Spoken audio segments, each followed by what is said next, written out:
హరీష్ శంకర్ దర్శకత్వంలో అల్లు అర్జున్ హీరోగా నటిస్తున్న చిత్రం డీజే దువ్వాడ జగన్నాథం. ఈ చిత్ర యూనిట్ గత కొద్ది రోజులుగా ఈ చిత్రం షూటింగ్ ని జరుపుకుంటుంది.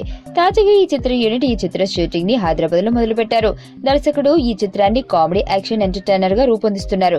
ఈ చిత్రంలో అల్లు అర్జున్ సరసన పూజా హెగ్డే హీరోయిన్ గా నటిస్తుంది. దిల్ రాజు నిర్మాణంలో ఈ చిత్రం భారీ బడ్జెట్ తో నిర్మించబడుతుంది. అల్లు అర్జున్ ఈ చిత్రంలో అతని మాస్ స్టైల్లో కనిపించి ప్రేక్షకులను అలరించబోతున్నాడు. దర్శకుడు ఈ చిత్రాన్ని వేసవి సెలవుల్లో రిలీజ్ చేయాలని ప్లాన్ చేస్తున్నారు. దేవిశ్రీ ప్రసాద్ మ్యూజిక్ దర్శకత్వంలో ఈ చిత్రం ఆడియో రూపొందించబడుతుంది.